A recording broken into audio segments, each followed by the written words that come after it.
Assalamualaikum warahmatullahi wabarakatuh. Selamat datang dalam aksi nyata modul 1.4 yang membahas tentang budaya positif. Salam dan bahagia Bapak Ibu Guru semua. Saya adalah Eka Sayakti Puspitasari. Saya merupakan calon guru penggerak Angkatan 8 dari Kabupaten Semarang dan saya mengajar di SMK Islam Sudirman 1 Ambarawa. Pada aksi nyata modul 1.4 kali ini akan saya bagi menjadi 3 bagian. Bagian pertama yaitu sesi berbagi pemahaman budaya positif, bagian kedua adalah praktik penyusunan keyakinan kelas, dan bagian ketiga adalah penerapan segitiga restitusi. Kita awali dengan bagian pertama yaitu sesi berbagi pemahaman budaya positif. Adapun peserta yang mengikuti kegiatan ini adalah kepala sekolah, guru, dan tenaga kependidikan. Berikut ini merupakan dokumentasi kegiatan.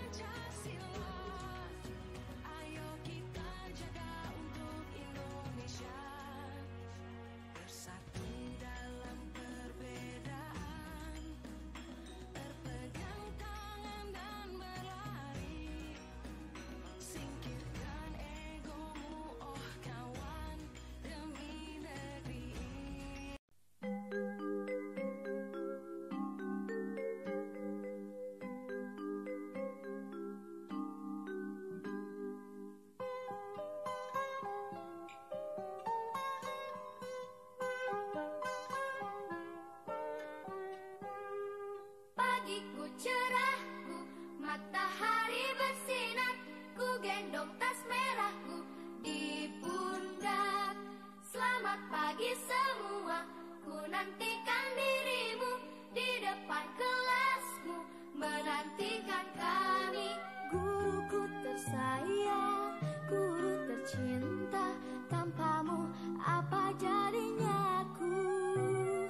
Tak bisa baca tulis, mengerti banyak hal. Assalamualaikum warahmatullahi wabarakatuh. Waalaikumsalam warahmatullahi wabarakatuh. Alhamdulillahirabbil alamin wa bihi nasta'inu ala umuri dunya waddin wa maulana Muhammadin la haula wala quwwata illa billah. Pertama-tama marilah kita panjatkan puji syukur kehadirat Allah Subhanahu wa taala karena rahmat nikmat yang diberikan oleh Allah sehingga kita dapat berkumpul di acara pagi ini membersamai saya dalam acara berbagi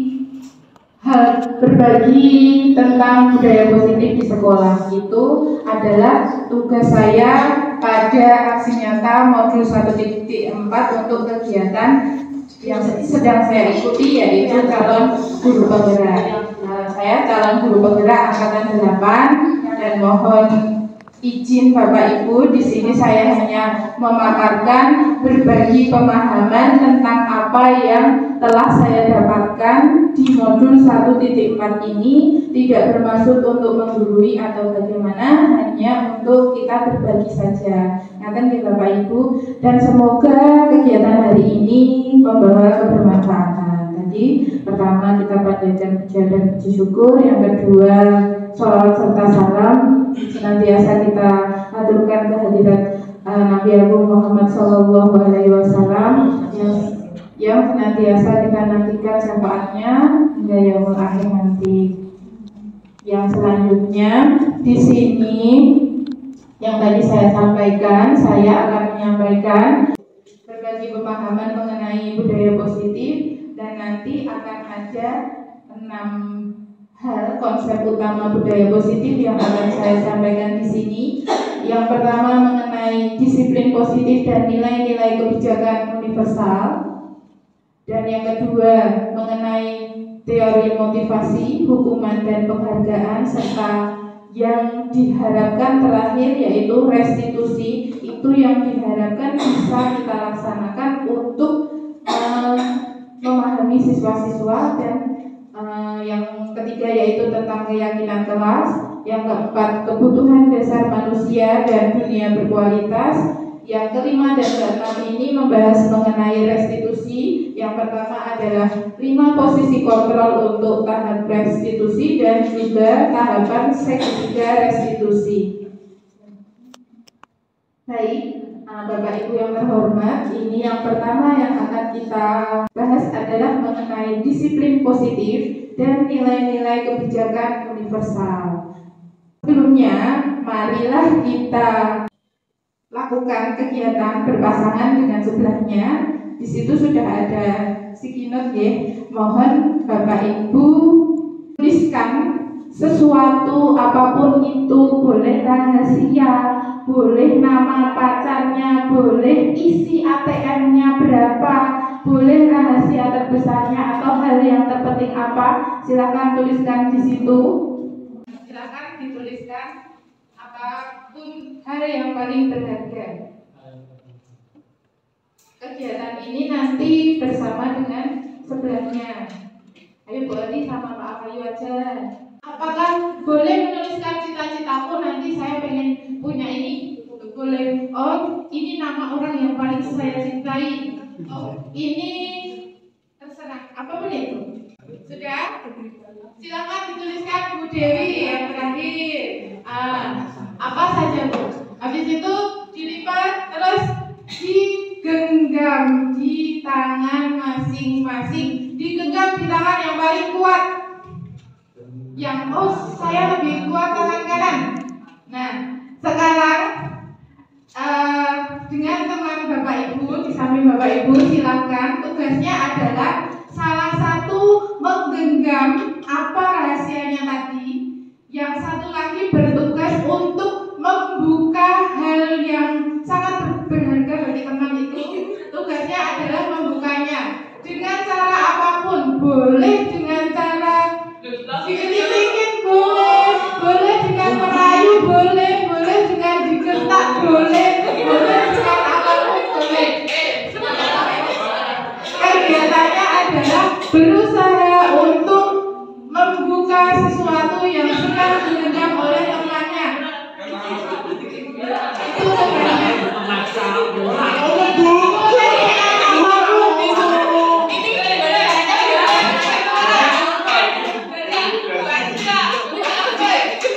Dengan cara apapun, dan boleh dengan memaksa, boleh dengan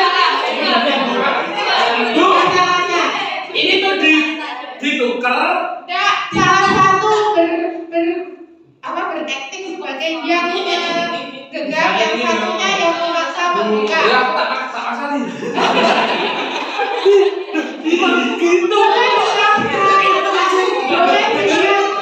Kamu tuh gak pernah instruksinya, boleh dengan merayu, boleh dengan cara boleh dikelilingi, boleh apapun.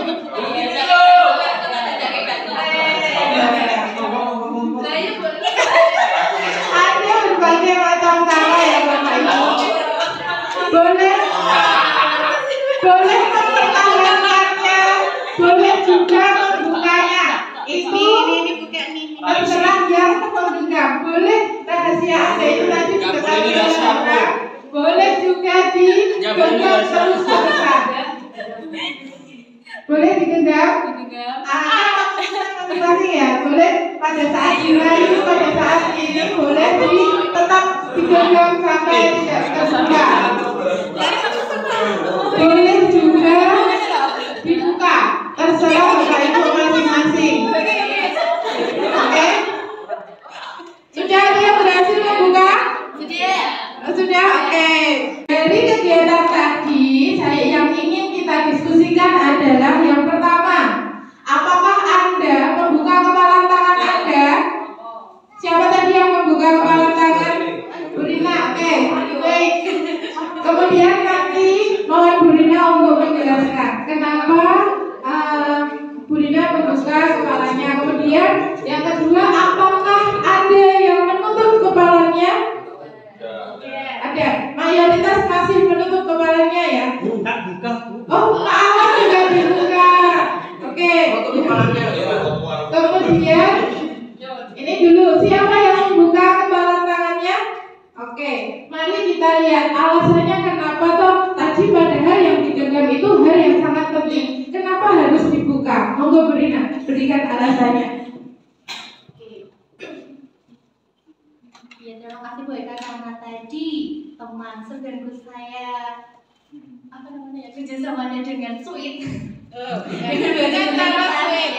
Jadi kesepakatannya masing-masing menyimpan rahasia masing-masing, tapi ketika kerjasama untuk Sweet itu tadi yang bentuknya kertas, jadi yang kalah yang membuka kepalanya, jadi yang menang berhak untuk menyimpan rahasia. Jadi tadi karena saya kalah, hanya saya membuka kepala tangan saya. Bagus, terima kasih Bu Rina. Jadi ada kolaborasi intinya ya, tidak harus dengan kekerasan untuk membukanya gitu. Kemudian Pak Anwar, untuk Pak Anwar, alasannya kenapa membuka kepala tangannya? Karena saya ingin berbagi semua hal kepada semua manusia.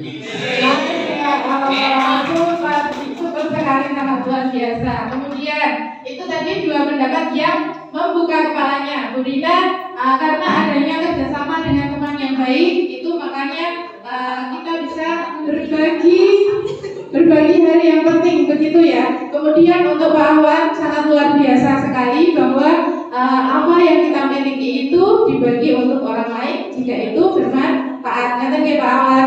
Kemudian untuk yang lain yang menutup kepalanya, mempertahankan kepalanya, mohon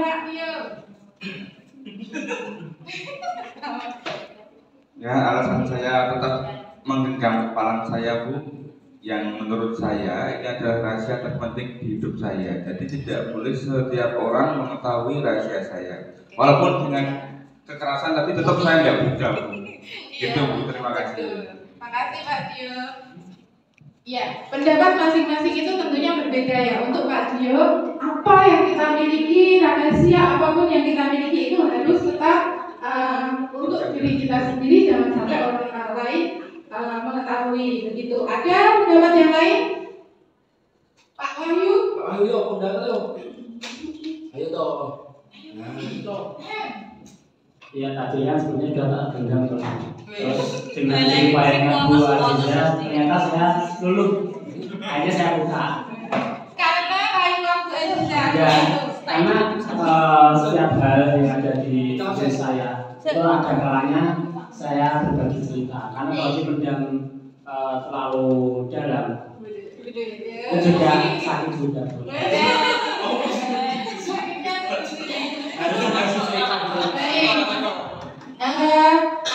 Ada kalanya kita berbagi dengan orang lain itu, oke. Dan terima kasih untuk pendapat-pendapatnya. Nanti kita akan simpulkan lagi dan selanjutnya untuk pertanyaan ketiga adalah dari kegiatan ini tadi, sesungguhnya siapa sih yang memegang kendali atau kontrol untuk membuka ataupun tetap melepas? Diri kita sendiri. Diri kita sendiri, oke.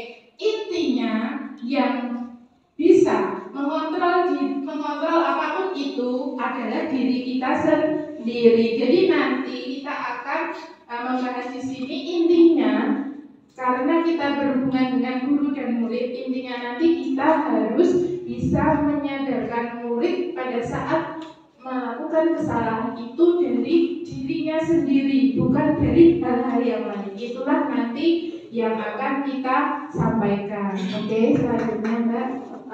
Jadi dari kegiatan tadi itu akan kita kaitkan dengan yang namanya choice theory atau teori pilihan. Jadi ada banyak ilusi yang terjadi pada saat kita mengajar. Ada 4 ilusi ya. Yang pertama ilusi guru mengontrol murid, yaitu pada dasarnya kita tidak dapat memaksa murid untuk berbuat sesuatu kalau murid tersebut memilih untuk tidak melakukannya. Teori kontrol menyatakan bahwa semua perilaku memiliki tujuan, bahkan terhadap perilaku yang tidak disukai, seperti yang Bapak Ibu lakukan tadi. Kontrol ada pada diri sendiri sebetulnya, begitu ya.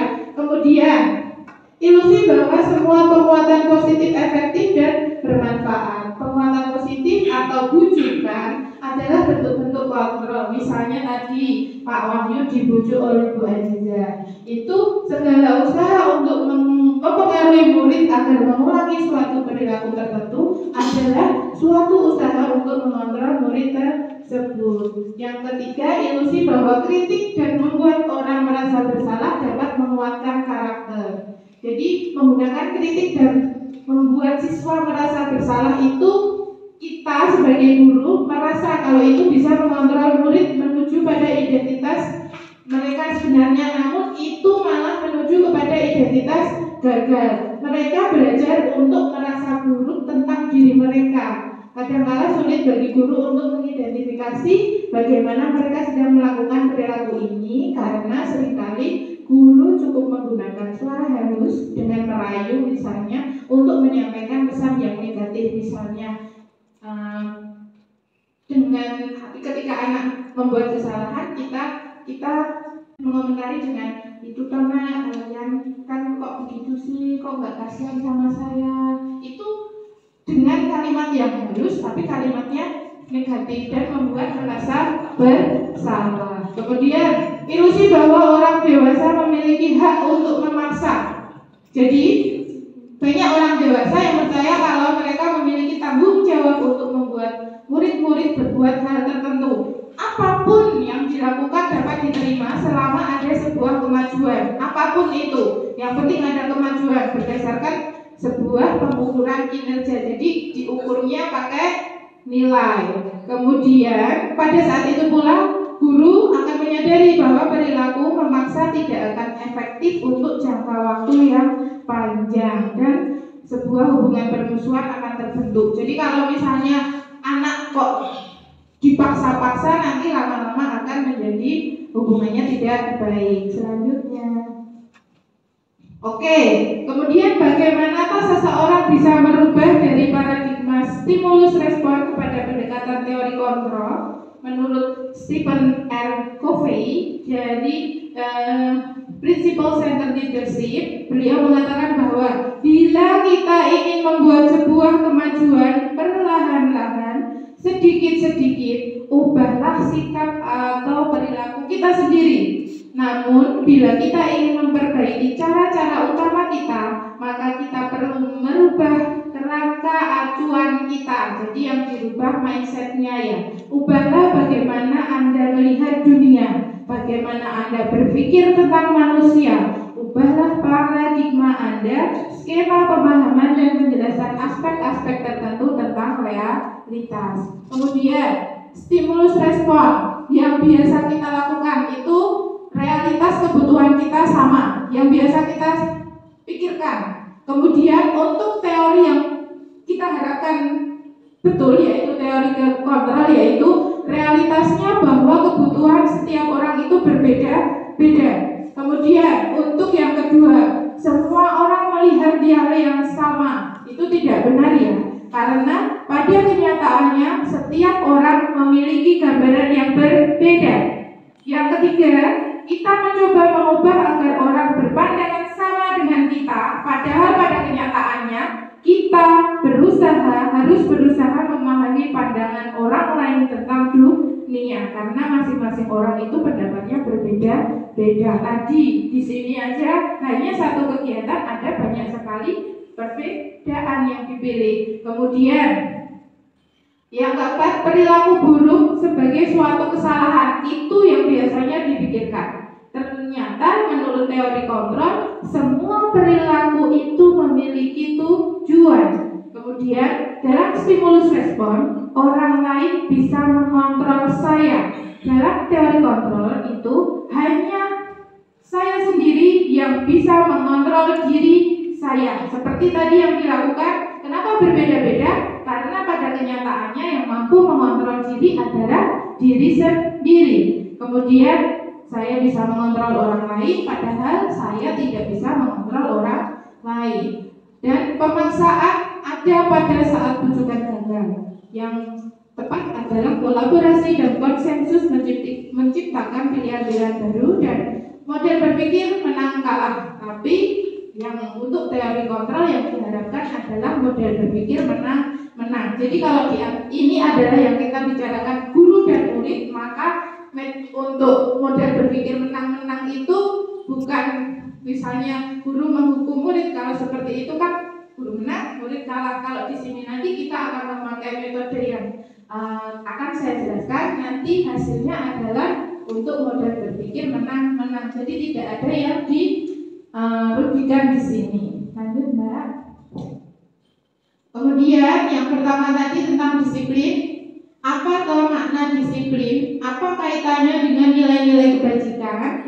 Untuk ini yang perlu kita garisbawahi adalah tujuan dari disiplin positif di sini adalah menanamkan motivasi yang ada pada murid-murid kita, yaitu untuk menjadi orang yang mereka inginkan dan menghargai diri sendiri dengan nilai-nilai yang mereka percaya. Ketika murid kita memiliki motivasi tersebut, mereka telah memiliki motivasi dari dalam diri sendiri atau motivasi intrinsik yang berdampak jangka panjang. Motivasi ini tidak akan terpengaruh pada adanya hukuman atau hadiah.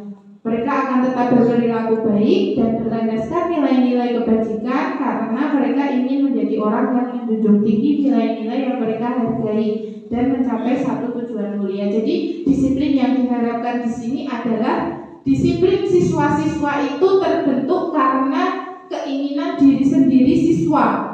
Jadi bukan karena kita memberikan hukuman atau kita memberikan reward baru siswa disiplin, tidak. Jadi disiplin yang diharapkan di sini adalah siswa bisa disiplin karena dari motivasi dirinya sendiri. Oh, saya ingin disiplin karena memang saya harus melakukannya, bukan karena nanti kalau saya disiplin saya akan diberi hadiah oleh Bu Guru. Kalau saya tidak disiplin saya akan dihukum oleh Pak Dio. Bukan begitu, tapi saya disiplin karena memang ini sudah kewajiban saya. Nah, bagaimana cara kita mewujudkannya? Motivasi intrinsik tadi itu memang yang perlu kita dalami bersama dan perlu adanya kolaborasi dari semua pihak. Oke. Nah, biasanya disiplin itu kaitannya dengan hukuman. Begitu? Ya. Disiplin itu artinya belajar dari kata disiplina, dan disiplin di sini dimaknai sebagai sesuatu yang dilakukan seseorang pada orang lain untuk mendapatkan kepatuhan. Kita cenderung menghubungkan kata disiplin dengan ketidaknyamanan, biasanya dengan hukuman. Nah, tadi kalau disiplin erat hubungannya dengan hukuman. Sekarang hukuman itu versus penghargaan. Menurut Bapak Ibu, hukuman dan penghargaan itu apakah sama? Apakah lebih baik yang mana? Ada pendapat Pak Dio? Untuk hukuman dan penghargaan menurut Pak Dio bagaimana? Kalau hukuman bagaimana? Kalau penghargaan itu bagaimana? Apakah lebih baik dari hukuman? Lebih baik memberikan penghargaan. Penghargaan lebih memunculkan kedisiplinan anak daripada hukuman, atau hukuman lebih memunculkan disiplin anak daripada penghargaan. Bagaimana menurut Pak Dio? Kalau itu tergantung dari anaknya itu. Kalau masalah hukuman itu kan saya lihat dari perlakuannya terlebih dahulu. Kalau memang harus dihukum karena kesalahan yang cukup fatal atau cukup banyak, cukup berat, itu saya kasih hukuman. Kadang juga saya kasih penghargaan juga. Tidak semua saya berikan hukuman. Kadang ada anak yang disiplin bagus dan saya kasih penghargaan. Atau penghargaan dalam bentuk apa itu nanti ya tergantung dari siswanya sendiri. Gitu. Baik, terima kasih Bu Sita. Ada pendapat? Ya. Ada pendapat yang lain Bapak Ibu? Pak Ahmad? Ini kalau menurut saya ya, kalau hukuman itu kan identik diberikan kepada para pelanggar. Kalau penghargaan itu diberikan kepada orang atau siswa yang bisa memunculkan sesuatu yang baik lebih dari yang lain. Baik, terima kasih Pak Ahwan. Tepat sekali ya, baik Pak Dio maupun Pak Ahwan memberikan pendapat yang memang tidak ada yang salah. Namun menurut Alfikon itu mengemukakan baik penghargaan maupun hukuman adalah cara-cara mengontrol perilaku seseorang yang menghancurkan potensi untuk pembelajaran yang sesungguhnya.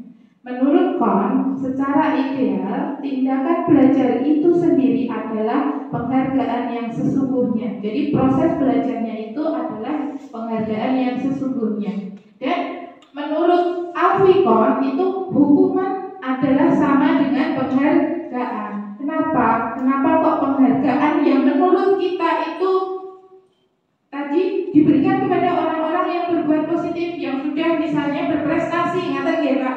Kenapa kok sama dengan hukuman? Karena itu ada beberapa alasan. Yang pertama, yaitu nanti akan berpengaruh pada jangka pendek maupun jangka panjang. Mungkin jangka pendek itu disiplin tersebut akan terbentuk. Namun jangka panjang misalnya tidak dikasih penghargaan, aduh kok saya nggak dikasih kayak kemarin ya, udahlah nggak ada gunanya saya disiplin. Mungkin beberapa oknum akan seperti itu, tergantung kepada pribadi masing-masing. Sekali lagi begitu ya Bapak Ibu. Kemudian yang kedua yaitu penghargaan tersebut tidak efektif. Yang ketiga, penghargaan akan merusak hubungan. Misalnya ada anak yang berprestasi terus dikasih satu reward, atau misalnya ada guru yang dekat sekali dengan anak-anak, ada sama siswa sekelasnya, oh nanti kita makan-makan dengan pilih kasih misalnya, itu bisa juga merusak hubungan. Yang keempat yaitu penghargaan mengurangi ketepatan, dan selanjutnya penghargaan menurunkan kualitas, penghargaan mematikan kreativitas, dan penghargaan itu menghukum. Dan juga suatu saat kok tidak ada acara itu dengan anak yang berbeda, maka mungkin akan merusak hubungan. Motivasi dari dalam diri anak nanti tidak akan terbentuk, karena motivasinya saya akan disiplin atau saya akan melakukan hal baik karena mendapat penghargaan. Itu maksudnya apa, penghargaan itu sama dengan hukuman. Meskipun pada saat-saat waktu tertentu kita bisa juga menggunakan penghargaan. Ki Hajar Dewantara, Bapak Pendidikan, itu menyatakan bahwa untuk mencapai kemerdekaan atau dalam konteks pendidikan kita saat ini, untuk menciptakan murid yang merdeka, syarat utamanya adalah harus ada disiplin yang kuat. Disiplin yang dimaksud adalah disiplin diri, yang memotivasi adalah diri sendiri siswa. Jika kita tidak memiliki motivasi internal, maka kita memerlukan pihak lain untuk mendisiplinkan kita, atau yang disebut dengan motivasi eksternal, motivasi dari luar. Oke, tadi ada disiplin dan juga nilai-nilai kebajikan universal. Nilai kebajikan universal, disiplin di sini sebagai bentuk dari kontrol diri, yaitu belajar untuk kontrol diri agar mencapai suatu tujuan mulia. Tujuan mulianya seperti apa? Mengacu pada nilai-nilai atau prinsip-prinsip mulia yang dianut seseorang. Nanti nilai-nilai yang baik, misalnya hasilnya nanti saya pengen anak yang santun, yang patuh, itu disiplinnya dari kontrol diri. Nah, kita namakan nilai-nilai tadi mulia tadi disebut sebagai nilai-nilai kebajikan yang universal. Nilai-nilai ini merupakan payung besar dari sikap dan perilaku kita, atau nilai-nilai ini merupakan fondasi kita berperilaku. Nilai-nilai kebajikan adalah sifat-sifat positif manusia yang merupakan tujuan mulia yang ingin dicapai setiap individu. Menurut standar pendidikan nasional, dalam rangka menciptakan lingkungan yang positif, maka setiap warga sekolah dan pemangku kepentingan perlu saling mendukung, menghayati, dan menerapkan nilai-nilai kebajikan yang telah disepakati bersama. Untuk dapat menerapkan tujuan mulia tersebut, maka seorang pemimpin pembelajaran kita sebagai guru perlu berjiwa kepemimpinan sehingga dapat mengembangkan sekolah dengan baik agar terwujud suatu budaya sekolah yang positif sesuai dengan standar kompetensi pengelolaan yang telah ditetapkan. Tujuan mulia dari penerapan disiplin positif itu apa? Agar terbentuk murid-murid yang berkarakter, berdisiplin, santun, jujur, peduli, tanggung jawab, dan merupakan pembelajar sepanjang hayat sesuai dengan standar kompetensi lulusan yang diharapkan. Oke, itu yang pertama tentang disiplin dan nilai-nilai kebajikan. Yang kedua, teori motivasi, hukuman, penghargaan, dan yang terakhir adalah restitusi. Untuk motivasi perilaku manusia ada 3, yaitu untuk menghindari ketidaknyamanan atau hukuman. Yang kedua, untuk mendapatkan imbalan atau penghargaan dari orang lain. Yang ketiga, untuk menjadi orang yang mereka inginkan dan menghargai diri sendiri dengan nilai yang mereka percaya. Kira-kira dari ketiga motivasi itu, yang paling baik untuk diwujudkan yang mana? Misalnya saya terlambat, saya berangkat pagi biar nggak terlambat, itu karena saya tidak mau dihukum. Yang kedua, untuk mendapatkan penghargaan, jadi saya berangkat pagi terus biar dapat penghargaan. Atau yang ketiga, supaya ya itu memang kesadaran diri sendiri saya harus berangkat lebih awal karena memang kewajiban saya. Yang mana yang lebih baik? Yang ketiga. Tentunya itu nanti yang kita harapkan ada pada diri murid-murid kita. Oke, tentang hukuman, konsekuensi, dan restitusi. Hukuman itu ciri-cirinya yaitu tidak terencana, tiba-tiba anak atau murid tidak tahu apa yang akan terjadi dan tidak dilibatkan. Kemudian bersifat satu arah saja dari guru. Jadi kita menghukum anak tidak tahu apa-apa, dihukum karena melakukan kesalahan, dan murid hanya menerima suatu hukuman tanpa melalui suatu kesepakatan atau pengarahan dari pihak guru, baik sebelum atau sesudahnya. Hukuman yang diberikan bisa berupa hukuman fisik maupun psikis murid. Anak disakiti oleh sesuatu perbuatan ataupun kata-kata. Intinya hukuman itu adalah hasil akhirnya menyakiti anak baik dari fisik maupun psikis. Bisa berupa hukuman dengan fisik ataupun dengan kata-kata. Selanjutnya, konsekuensi. Konsekuensi itu sudah terencana, sudah disepakati, sudah dibahas atau sudah disetujui oleh guru dan murid sebelumnya. Umumnya bentuk konsekuensi dipilih oleh pihak guru dan murid.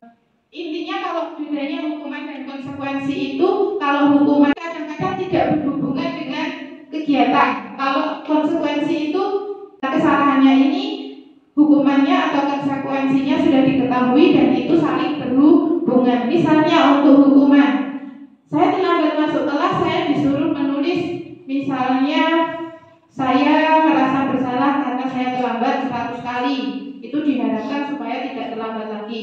Itu adalah termasuk hukuman karena tidak logis, tidak sesuai dengan apa kesalahannya begitu. Kemudian untuk hal yang diharapkan bisa kita lakukan adalah restitusi, yaitu proses kolaboratif yang mengajarkan murid untuk mencari solusi dari masalahnya dan membantu murid berpikir tentang orang seperti apa yang mereka inginkan dan bagaimana mereka harus memperlakukan orang lain. Itu nanti yang harusnya kita lakukan untuk memahami siswa, bukan untuk menghukum ataupun konsekuensi begitu.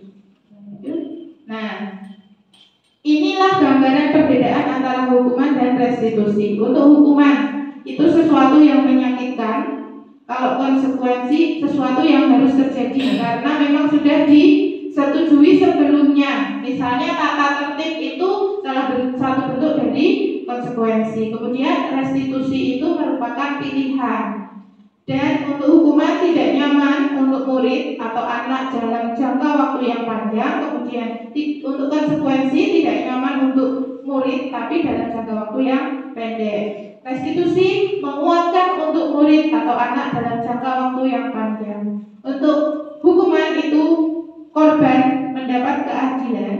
Kalau konsekuensi itu korban bisa diabaikan. Untuk restitusi korban mendapat ganti. Dan untuk hukuman anak akan merasa tersakiti.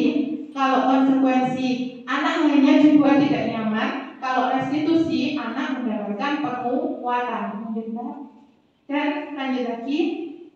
Terus Kemudian untuk ciri-ciri restitusi sendiri yang nanti kita harapkan untuk bisa kita lakukan adalah yang pertama, restitusi bukan untuk menebus kesalahan, namun untuk belajar dari kesalahan. Yang kedua, restitusi memperbaiki hubungan. Tiga, restitusi adalah tawaran bukan paksaan.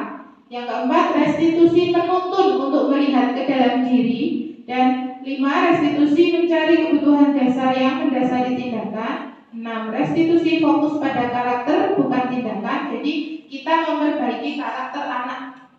Begitu. Kemudian nomor 7, restitusi itu untuk menguatkan, dan restitusi fokus pada solusi. Dan yang terakhir, restitusi mengembalikan murid yang berbuat salah pada kelompoknya.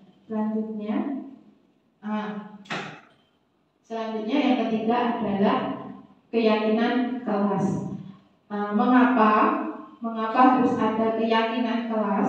Karena nilai-nilai kebajikan itu menekankan pada keyakinan seseorang akan lebih memotivasi seseorang dari dalam.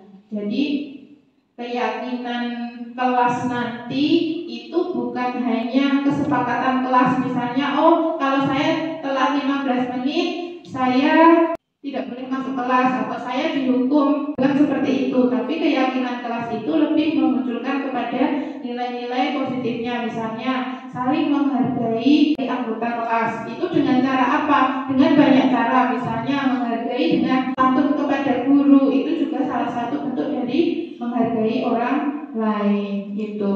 Kemudian seseorang akan lebih tergerak dan bersemangat untuk menjalankan keyakinannya daripada hanya sekedar mengikuti serangkaian peraturan yang tertulis tanpa makna. Misalnya, biasanya kita masuk kelas sudah ada tata tertib yang tertempel di seperti itu, struktur organisasi, terus ada tata tertib. Itu lebih kepada tata tertib, bukan keyakinan kelas. Keyakinan kelas itu nanti ada tahapannya, melibatkan pendapat anak juga. Jadi ada curah pendapat. Dalam keyakinan kelas itu tidak hanya guru yang membuat, tapi kesepakatan bersama demi kenyamanan dalam belajar. Begitu. Dan murid-murid itu perlu mendengarkan dan memahami arti sesungguhnya tentang peraturan yang diberikan, apa nilai kebajikan di balik peraturan tersebut, dan apa tujuan utamanya, dan menjadi tidak tertarik atau takut sehingga hanya sekedar mengikuti peraturan atau tata tertib tadi yang mengatur mereka tanpa memahami tujuan mulianya. Jadi tata tertib itu dijalankan ya karena murid-murid merasa itu yang harus dijalankan begitu. Kalau keyakinan kelas itu murid-murid melakukannya karena memang sudah disepakati dari awal, dan itu untuk mewujudkan tadi nilai-nilai kebajikan. Dan untuk pembentukan keyakinan sekolah atau yang dari lingkup yang terkecil yaitu keyakinan kelas, bagaimana caranya? Yang pertama, keyakinan kelas itu sifatnya lebih abstrak daripada peraturan yang lebih rinci dan konkret. Kalau peraturan atau tata tertib kan misalnya rambut merah hukumannya begini, kuku panjang begini, dandanya menor begini, begitu ya. Kalau untuk keyakinan kelas itu lebih abstrak, seperti tadi saya contohkan, menghargai anggota kelas itu cakupannya lebih luas. Kemudian yang kedua, keyakinan kelas berupa pernyataan-pernyataan universal.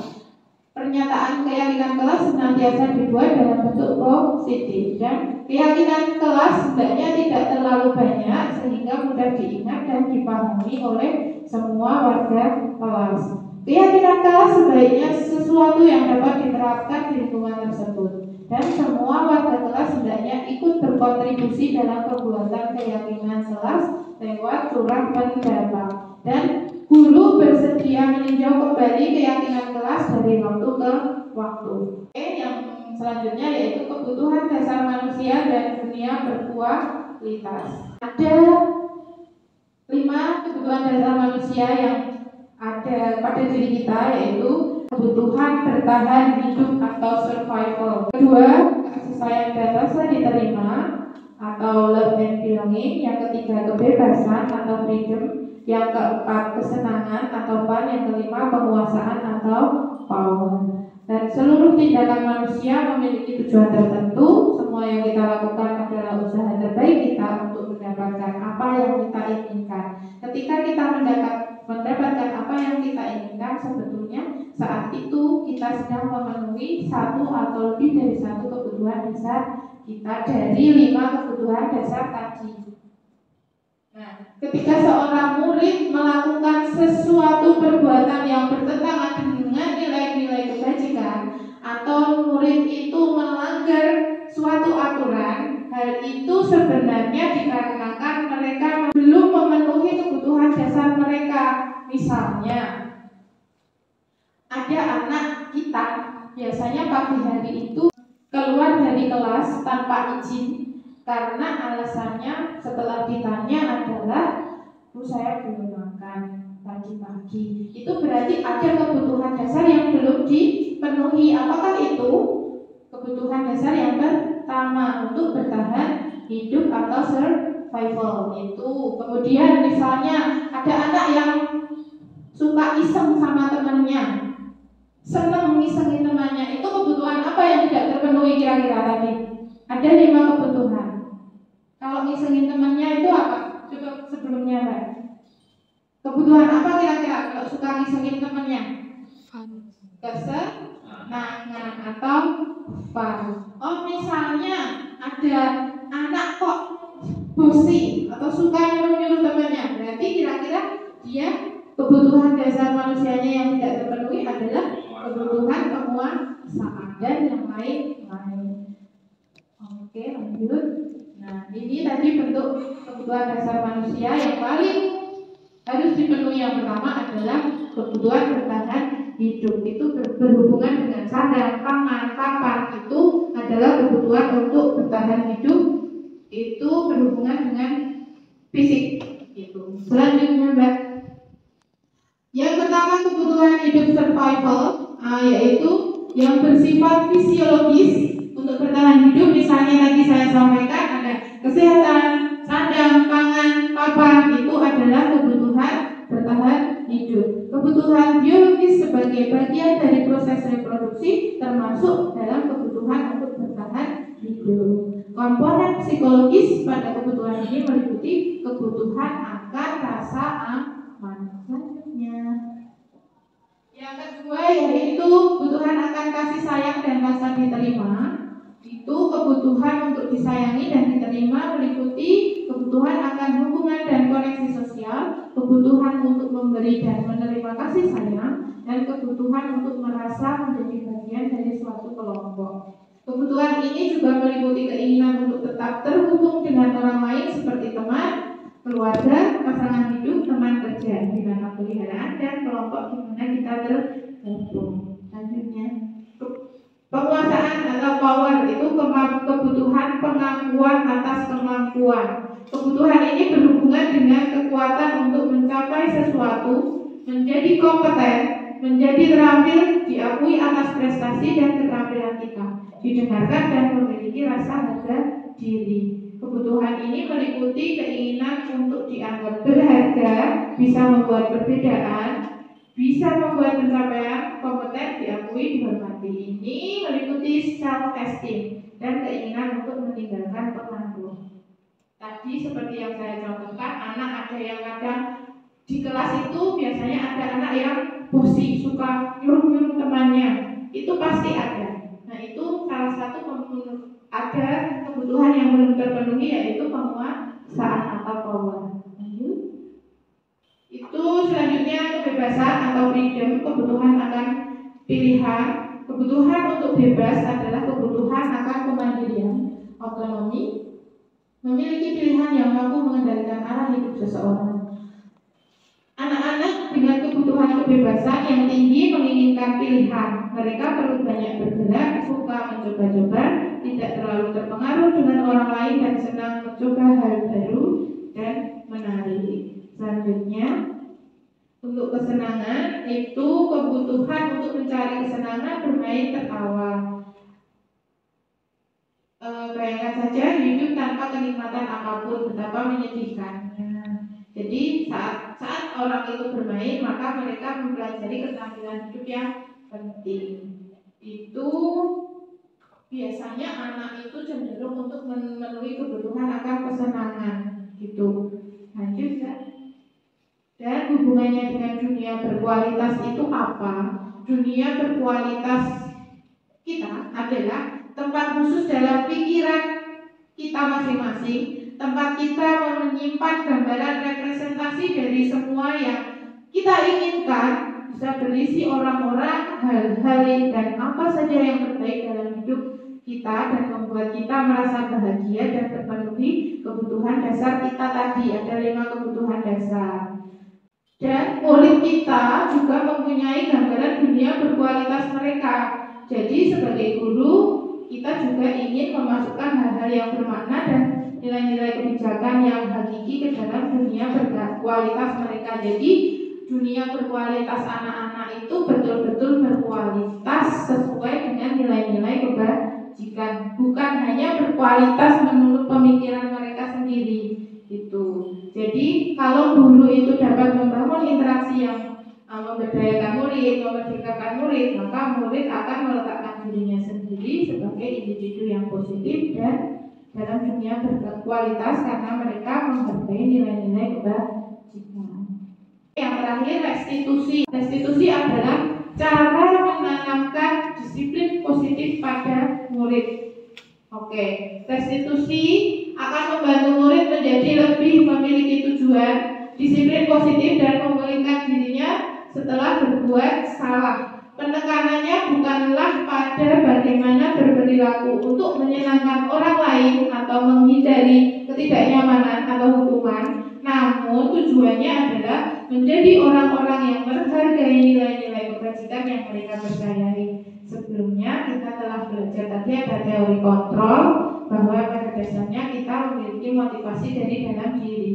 Dan melalui restitusi, ketika murid berbuat salah, guru akan menanggapi dengan cara yang memungkinkan murid untuk membuat evaluasi internal tentang apa yang dapat mereka lakukan untuk memperbaiki kesalahan mereka dan mendapatkan kembali harga dirinya. Restitusi itu menguntungkan korban, tapi juga menguntungkan orang yang telah berbuat salah. Ada peluang luar biasa bagi murid untuk bertumbuh ketika mereka melakukan kesalahan. Murid perlu bertanggung jawab atas perilaku yang mereka pilih, namun juga dapat memilih untuk belajar dari pengalaman kesalahan tersebut, membuat pilihan yang lebih baik di waktu yang akan datang. Jadi lebih ke belajar dari kesalahan. Dan ketika guru memecahkan masalah perilaku mereka, murid akan kehilangan kesempatan untuk mempelajari keterampilan yang berharga pada hidup mereka. Intinya pada restitusi itu anak diminta untuk mengevaluasi diri atas kesalahannya, kemudian bertanggung jawab atas perilakunya, dan tapi mereka itu memilih untuk memperbaikinya dengan cara apa, dan kita guru mengarahkannya. Itulah tahapan restitusi. Jadi guru bukan guru yang memecahkan masalah murid gitu, tapi murid yang mengevaluasi diri untuk memecahkan masalahnya sendiri. Lanjut, tadi sudah disampaikan untuk ciri-ciri restitusi. Kemudian ada restitusi 5 posisi kontrol. Nah, ini teori kontrol yang berkesimpulan menurut William Glasser dan Gosden berkesimpulan ada 5 posisi kontrol yang diterapkan oleh guru, orang tua maupun atasan dalam melakukan kontrol. Ada 5, yaitu yang pertama penghukum, pembuat rasa bersalah, teman, pemantau, dan yang terakhir manajer. Untuk posisi kontrol yang diharapkan adalah posisi kontrol terakhir, yaitu manajer. Itu yang diharapkan yang dimiliki oleh seorang guru. Ada 5 posisi kontrol. Sebelum saya jelaskan kira-kira apa yang biasa kita lakukan untuk mengontrol siswa, Pak Wahyu, dari 5 posisi tersebut kira-kira posisi mana yang biasa dilakukan? Dalam memecahkan masalah, dalam itu biasanya posisinya apa? Ini pemantau ya. Pemantau. Oke, Bu Zeta. Kalau saya lebih sering kalau nggak hukum ya membuat rasa bersalah. Iya, betul Pak Dio. Hampir semua. Kalau untuk yang menghukum sebenarnya beda tidak ada itu. Karena kan sebenarnya beda itu bukan menghukum, bukan itu bedanya persiswaan. Sebenarnya kalau di sini tidak bisa dilakukan seperti itu. Makanya saya sebagai timnya Pak Ari juga ikut-ikutan menghukum juga. Jadi ada juga membuat bersalah, kita memastikan sebagai teman, pemantau dan manajer. Oke. Jadi kita sering melakukannya, hanya saja lebih sering kepada menghukum dan membuat rasa bersalah. Teman mungkin kita juga sering melakukannya juga. Terimanya oke, hanya saja lebih sering kepada yang menghukum dan membuat rasa bersalah. Paham? 5-5-nya. 5-5, Masya Allah. Bu Azura. Saya termasuk pemantau. Kan kalau anak masalah saya sebagai teman jadi kamu kenapa cerita, anggap saja mungkin temanmu, jadi kamu cerita aja apa aja, nanti tak dengerin, siapa tahu bisa solusi. Pak Faiz sebagai guru Saya pembuat rasa bersalah sama pemantau. Di satu sisi dua. Ya, pemantau dan membuat rasa bersalah. Diharapkan akan muncul disiplin siswa gitu ya Pak ya. Oke. Terima kasih Pak juga. Baik, jadi kita lihat dari posisi penghukum dulu.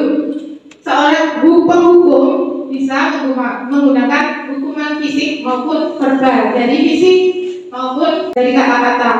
Orang-orang yang menjalankan posisi penghukum senantiasa mengatakan bahwa sekolah memerlukan sistem atau alat yang dapat lebih menekan murid-murid lebih dalam lagi. Guru seperti ini senantiasa percaya hanya ada satu cara agar pembelajaran bisa berhasil, yaitu ya cara kajian. Itulah dari sisi penghukum. Dari yang kedua yaitu membuat merasa bersalah. Pada posisi ini biasanya guru akan bersuara lebih lembut. Membuat rasa bersalah akan menggunakan keheningan yang membuat orang lain merasa tidak nyaman, bersalah, atau rendah diri. Di posisi ini, murid akan memiliki penilaian diri yang buruk tentang diri mereka. Murid akan merasa tidak berharga dan telah mengecewakan orang-orang yang disayanginya. Itu membuat rasa bersalah. Lanjut. Untuk posisi teman, guru pada posisi ini tidak akan menyakiti murid, namun akan tetap berupaya mengontrol murid melalui persuasi. Posisi teman pada guru bisa negatif ataupun positif. Untuk sisi positifnya, hubungan baik akan terjalin antara guru dan murid. Guru di posisi ini, di posisi teman ini menggunakan hubungan baik dan humor untuk mempengaruhi seseorang. Benar ya Bapak Ibu? Itu. Tapi ada juga hal negatifnya, karena dari posisi teman, bila suatu saat guru tersebut tidak membantu, maka murid akan kecewa dan berkata, saya pikir Bapak atau Ibu itu teman saya. Dan ketika murid merasa dikecewakan dan tidak mau lagi berusaha, hal lain yang mungkin timbul adalah murid hanya akan bertindak untuk guru tertentu dan tidak untuk guru yang lainnya. Murid akan tergantung pada guru tersebut. Kadang seperti itu, memang yang kita alami seperti itu ya. Misalnya kita bersikap sebagai teman, hanya sama saya aja ini maunya takut anak-anak, misalnya seperti itu. Oh sama guru itu enggak, biasa aja. Nah itu nanti akan ada kesenjangan sosial juga. Itu ada positif dan negatifnya tetap. Ya, yang keempat adalah ini posisi pemantau. Memantau itu berarti mengawasi. Pada saat kita mengawasi, kita bertanggung jawab atas perilaku orang-orang yang kita awasi. Posisi pemantau berdasarkan pada peraturan-peraturan dan konsekuensi. Jadi intinya pemantau itu akan mengembalikan pada tata tertib sekolah. Kalau ada yang melakukan kesalahan, ya dikembalikan kepada tata tertib sekolah, ada aturannya. Nah, seorang pemantau itu sangat mengandalkan penghitungan, catatan, dan data yang dapat digunakan sebagai bukti atas perilaku seseorang. Posisi ini akan menggunakan stiker, slip catatan, daftar cek. Posisi pemantau sendiri berawal dari teori stimulus respon yang menunjukkan tanggung jawab guru dan mengontrol murid. Dan yang terakhir yaitu posisi manajer. Posisi manajer itu adalah posisi yang diharapkan dimiliki oleh setiap guru dan benar-benar dilakukan. Menjauhi posisi yang pertama, kedua, diharapkan yang dilakukan adalah posisi manajer ini. Posisi manajer itu bagaimana? Guru membuat sesuatu bersama dengan murid, mempersilahkan murid untuk mempertanggungjawabkan perilakunya, mendukung murid agar dapat menemukan solusi atas permasalahannya sendiri. Seorang manajer telah memiliki keterampilan di posisi teman maupun pemantau, dan dengan demikian bisa jadi di waktu-waktu tertentu kembali kepada kedua posisi tersebut bila diperlukan. Namun bila kita menginginkan murid kita menjadi manusia yang merdeka, mandiri, dan bertanggung jawab, maka kita perlu mengacu pada restitusi yang dapat dilakukan murid kita, seorang manajer bagi dirinya sendiri. Di manajer, murid diajak untuk menganalisis kebutuhan dirinya maupun kebutuhan orang lain. Di sini penekanan bukan hanya pada kemampuan membuat konsekuensi, namun dapat berkolaborasi dengan murid bagaimana memperbaiki kesalahan yang ada. Jadi kalau posisi manajer itu, kalau kita mau melaksanakan teori kontrol, setidaknya nomor 3 dan 4, teman dan pemantau. Hanya saja yang paling baik diharapkan adalah posisi manajer begitu. Jadi kita memberikan kesempatan murid untuk memecahkan masalahnya sendiri dengan arahan kita juga. Murid bertanggung jawab tapi dengan terarah. Lanjut.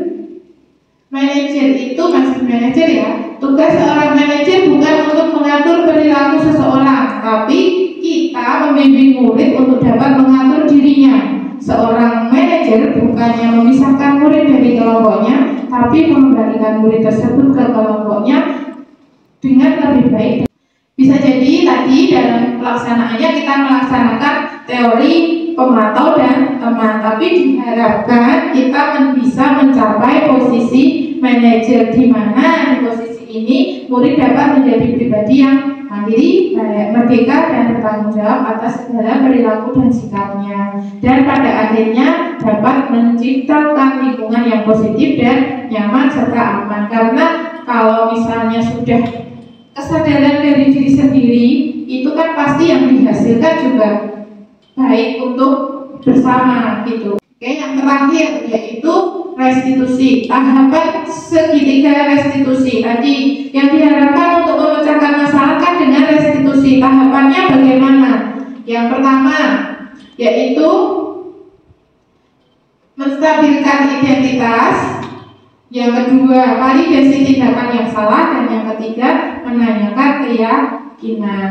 Nah, untuk teori kontrolnya, jadi langkah pertama adalah kita semua akan melakukan yang terbaik yang bisa kita lakukan.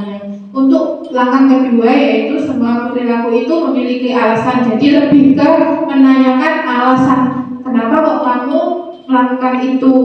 Jadi kita menghargai setiap alasan yang diberikan. Kemudian yang ketiga, kita semua memiliki motivasi internal.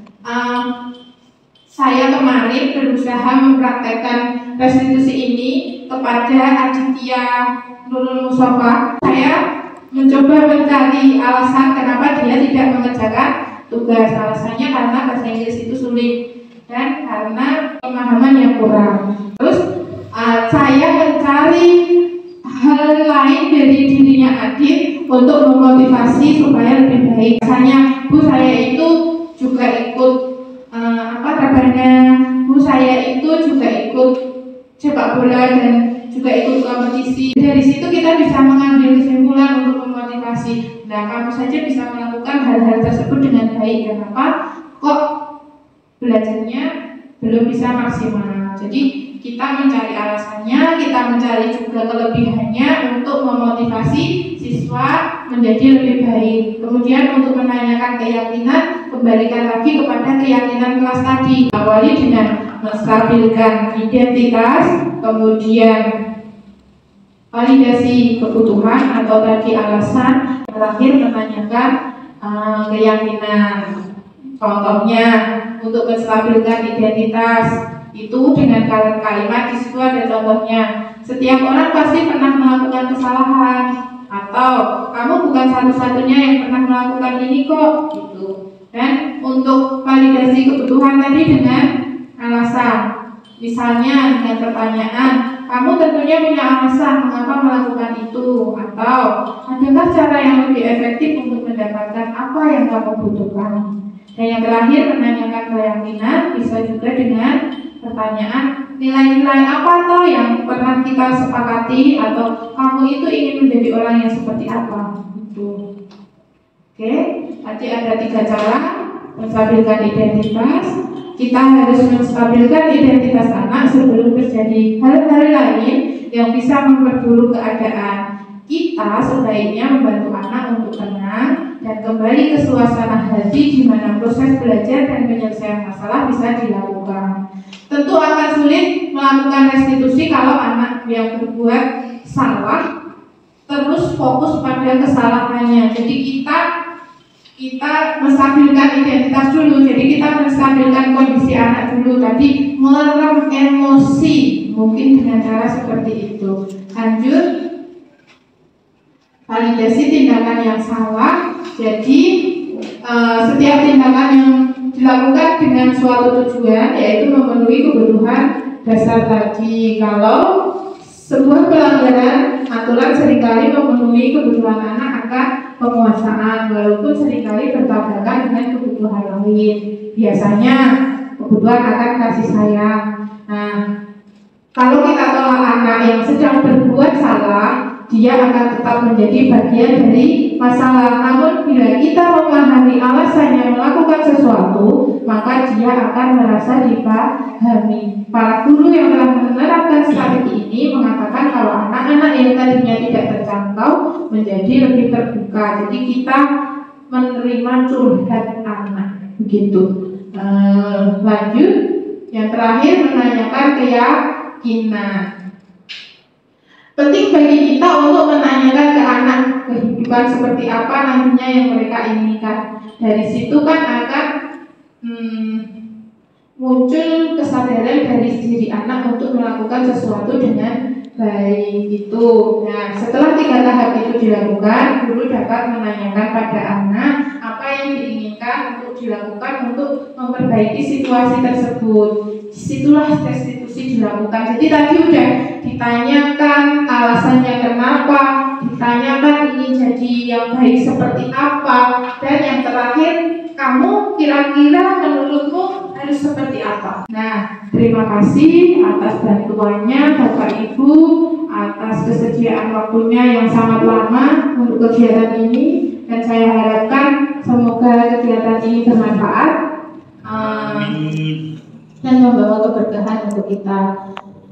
Terima kasih, segala kesalahan atas ucapan dan kekurangan saya mohon maaf yang sebesar-besarnya, dan saya akhiri. Wassalamualaikum warahmatullahi wabarakatuh. Waalaikumsalam.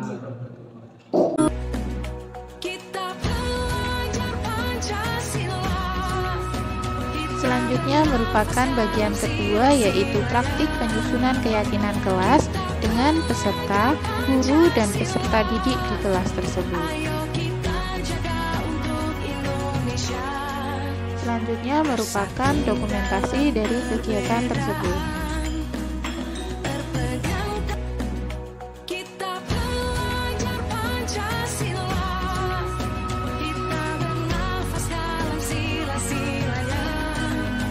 Assalamualaikum warahmatullahi wabarakatuh. Waalaikumsalam warahmatullahi wabarakatuh. Selamat pagi anak-anak. Pagi. Baik. Bagaimana kabarnya hari ini? Baik. Alhamdulillah. Setelah kalian liburan, pasti itu hal yang sangat sulit untuk masuk sekolah lagi dan menjalani aktivitas lagi. Namun kalian harus tetap semangat ya. Ya. Kali ini kita untuk sebelum memasuki ke pelajaran, kita mau membuat sebuah keyakinan kelas. Keyakinan kelas itu seperti apa? Keyakinan kelas itu adalah peraturan-peraturan. Hanya saja yang membedakan dengan peraturan adalah kalau peraturan itu kan cenderung ke tata tertib kalian itu biasanya menggunakan kata apa?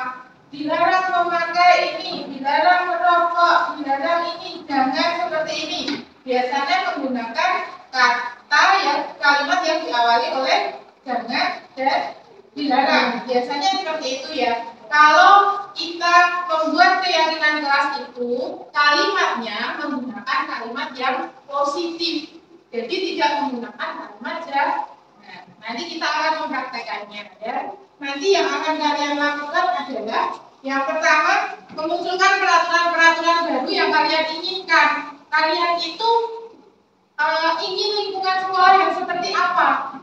Kalian mau kelas yang seperti apa? Kalau kalian belajar di sini, otomatis kalian harus merasa nyaman, aman, kalian senang, ya kan? Nah, kalau untuk nyaman, aman, senang dan lain-lain itu, pasti kalian harus ada sebuah peraturan-peraturan. Nah, sekarang kita akan membuat keyakinan kelas tersebut. Ngerti ya?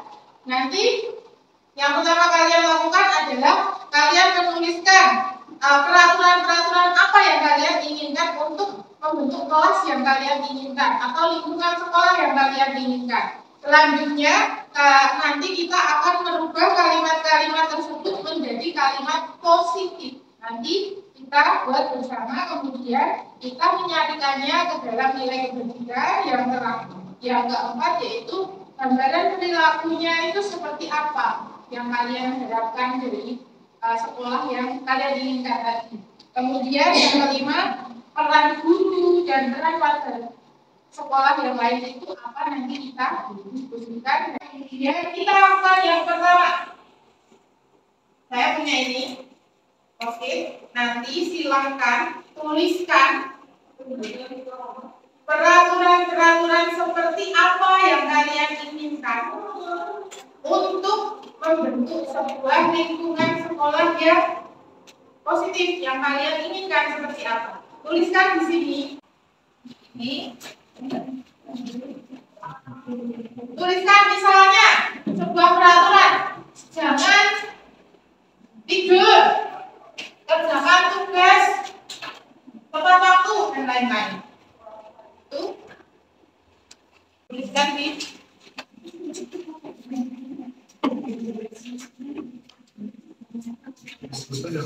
nanti silakan ditulis di dagangan di sini yang sudah.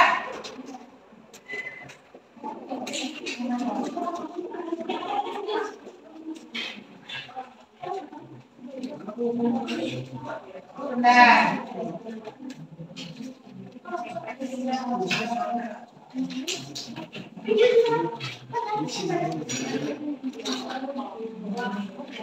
Kelas 11 anak SD ya.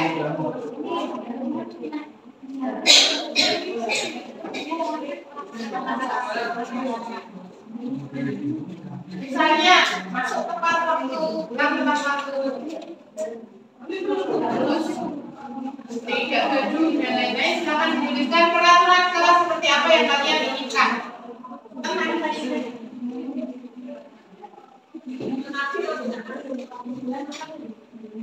Tempelkan di depan. Ini sebelahmu.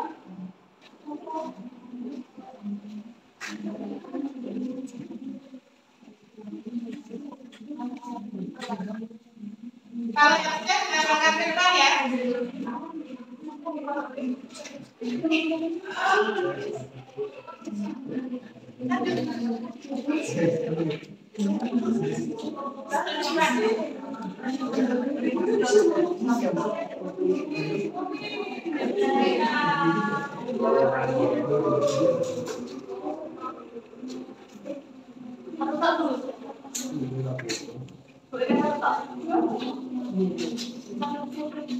Silakan ditempelkan di depan.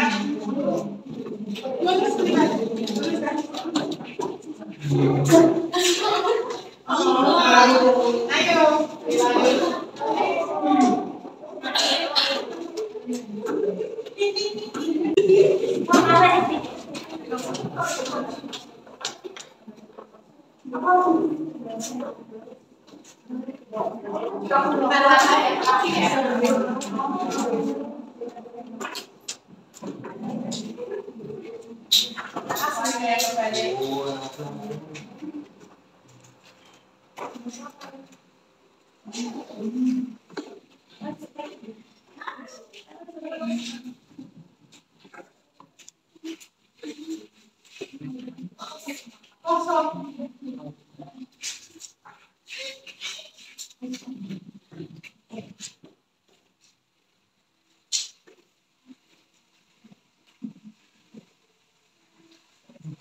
Baik, masih ada lagi.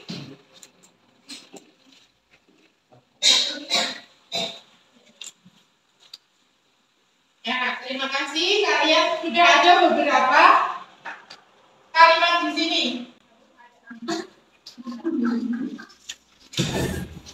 Di sini ada beberapa peraturan yang sudah kalian buat bersama.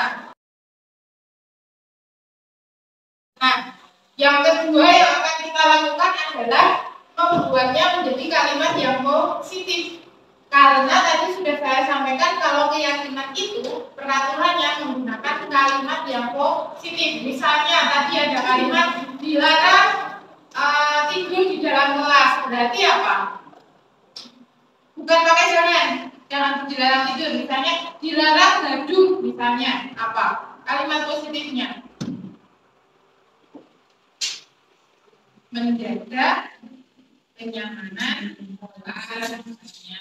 Untuk tidak menggunakan kalimat negatif ya. Mari kita lihat satu-satu. Jangan menilai seseorang dari covernya. Jadi jangan salah. Jadi apa kira-kira? Kalimat yang tepat untuk kata itu apa?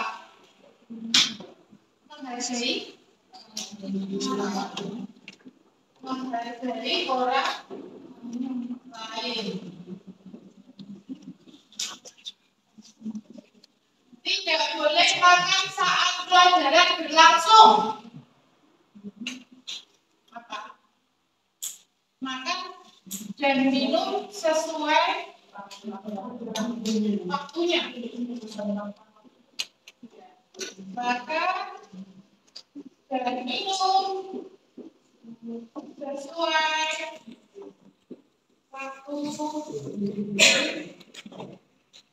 Sesuai waktu. Kemudian merawat dan menjaga fasilitas kelas. Ini kalimat positif ya, tidak ada kata jangan.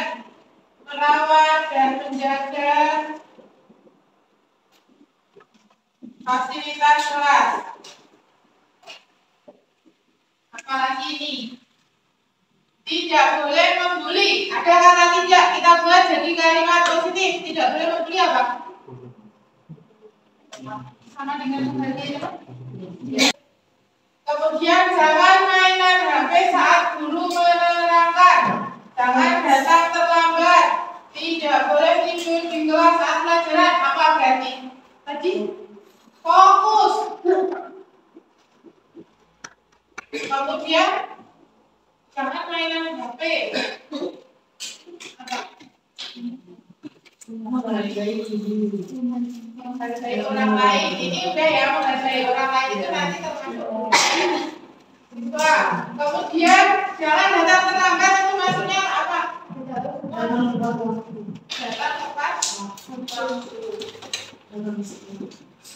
Datang tadi ada satu lagi. Pulang tepat waktu, pulang sesuai jadwal. Berarti apa? Datang dan pulang sesuai jadwal. Apalagi ya? Dilarang mengobrol saat jam pelajaran. Tidak gaduh. Hidup bersih, menjaga kebersihan. Ini ada menjaga kebersihan.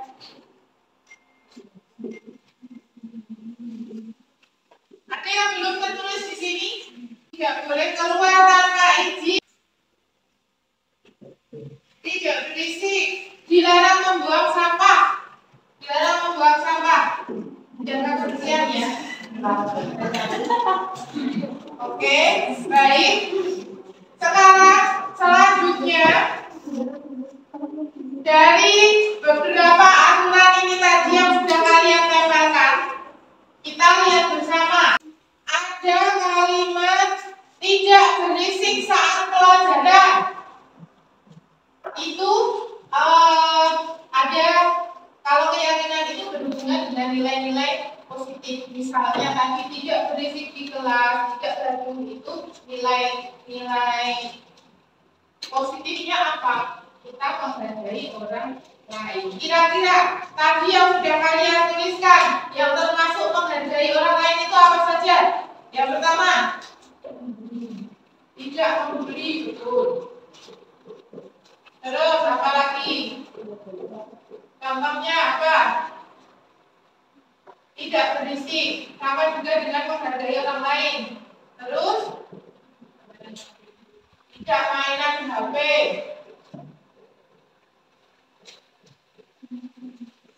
Terus ada keluar masuk izin ya, itu menghormati guru, orang lain termasuk guru dan murid ya. Keluar masuk dengan izin.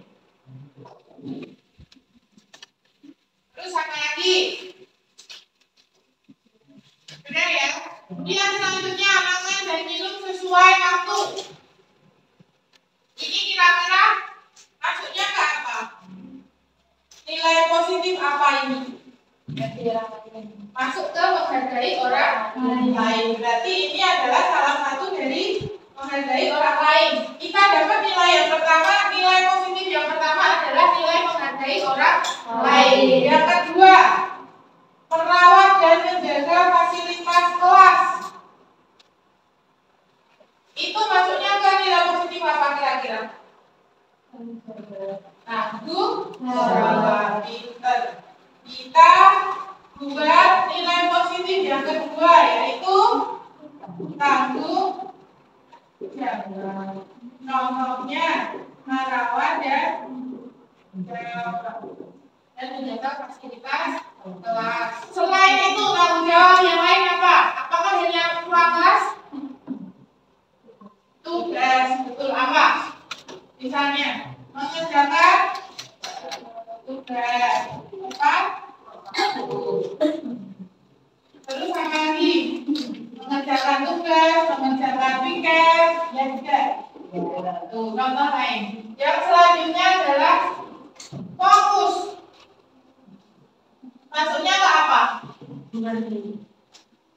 Nah, fokus itu berhubungan dengan menaati peraturan juga ya. Datang dan pulang sesuai jadwal. Ini kira-kira masuknya ke apa? Masuk ke disiplin. Ya, ya. Di nilai positif yang ketiga adalah disiplin. Yang pertama fokus. Kemudian yang kedua datang dan pulang sesuai jadwal. Contoh lain apa? Disiplin. Ya, termasuk ini ya, mengerjakan tugas sekolah. Terus apa lagi? Ya.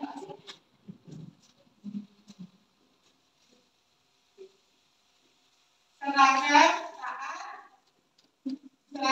lengkap. Lengkap dan sesuai. Apa lagi? Ya?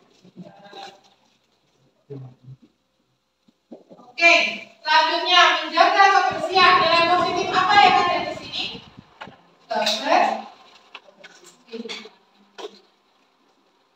Selain menjaga kebersihan, kebersihan berarti lingkungan kelas kalian harus dijaga kebersihannya.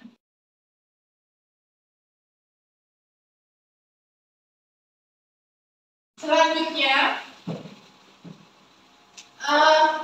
perilaku seperti apa tadi? Perilaku seperti apa kalian mengharapkan ada? Yang pertama, menghargai orang lain itu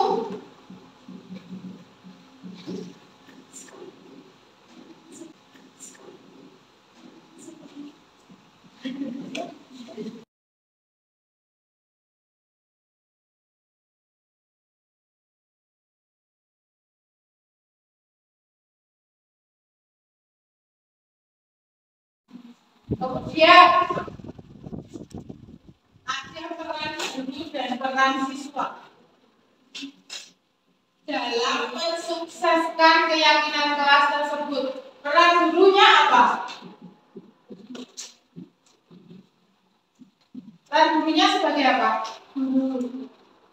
Dia sebagai guru itu ngapain?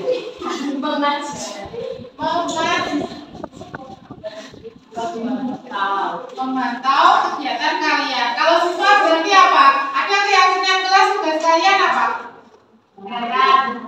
Melaksanakan.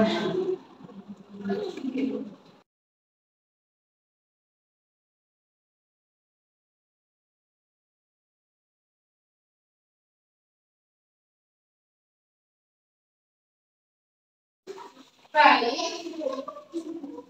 Kemudian jadi peraturan kelas yang kita dapat adalah yang pertama, menghargai orang lain dengan nilai positif, menghargai orang lain, dan sikap yang ditunjukkan harus seperti ini. Oh, tidak boleh bermain HP, tidak berisik saat di kelas, tidak membuli teman, dan keluar masuk dengan izin. Ini termasuk menghargai orang lain atau bisa jadi nilainya kesopanan, ya kan? Menghargai orang lain. Kemudian yang kedua yaitu tanggung jawab. Tadi merawat dan menjaga fasilitas kelas dalam segala bentuknya, mengerjakan tugas piket, tepat waktu dalam membayar uang kas. Kalian kan biasanya ada uang kas kan? Kemudian disiplin. Nilai kebajikannya disiplin. Perilaku yang harus ditunjukkan adalah fokus saat pelajaran, mengerjakan tugas sekolah tepat waktu, datang dan pulang sesuai jadwal, seragam yang lengkap dan sesuai. Yang keempat adalah nilai kebajikannya kebersihan. Kalian harus menjaga kebersihan. Misalnya tadi mengerjakan piket, membuang sampah pada tempatnya, itu contohnya. Jadi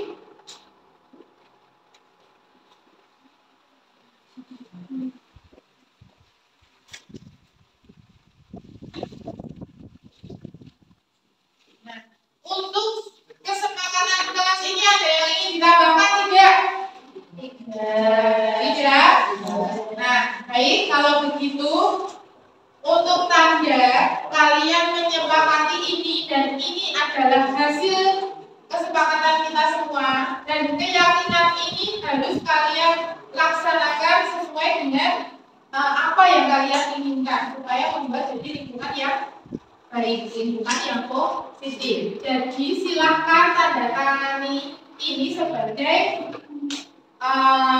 bukti kalau kalian dan kita semua menyepakati ini dan siap untuk mengerjakannya. Silakan tanda tangan di sini dan tulis nama. Tidak usah ke depan ya, di sini aja ya.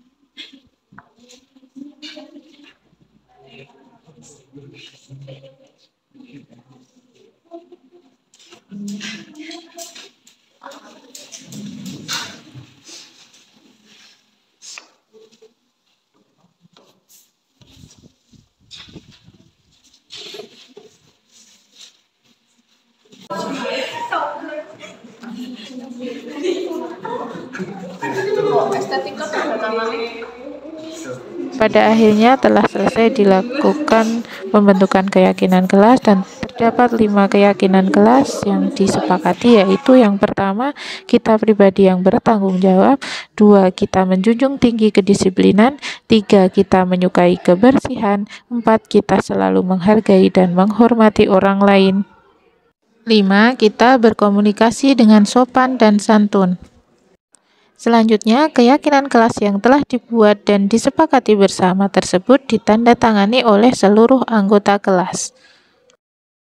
Tadi keyakinan kelas yang sudah kita sepakati bersama, silakan dijalankan apa yang sudah kalian kalian buat ini, apa yang sudah kalian yakini ini untuk membentuk sebuah lingkungan kelas yang damai, nyaman, dengan lingkungan yang positif. Lingkungan sekolah, lingkungan kelas yang positif. Itu yang kita harapkan dari keyakinan kelas ini. Dan nanti dari waktu ke waktu kita akan mengevaluasi apakah harus ada tambahan atau sudah cukup ini saja keyakinan kelas kita. Jadi misalnya kalian nanti mau, Bu, saya mau tambahkan keyakinan kelas kita, silakan langsung kita sepakati bersama jika itu memang baik. Itu ya. Terima kasih atas waktunya. Semoga kesepakatan kelas ini keyakinan kelas ini dapat terlaksana dengan baik. Apa yang sudah kita yakini bersama dapat kita patuhi bersama.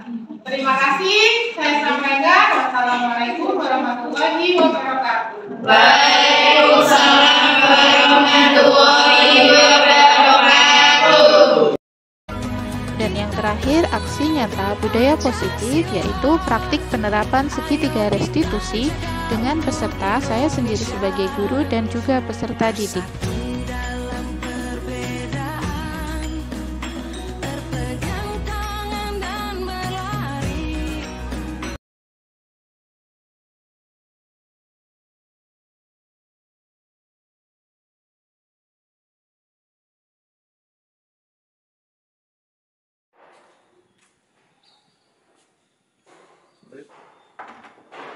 Berapa saya, Bu? Salam. Ya. Mari masuk.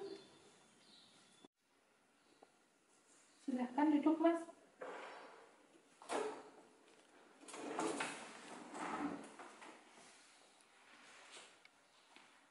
Mas Adit, terima kasih sudah mau berkunjung ke ruangan saya.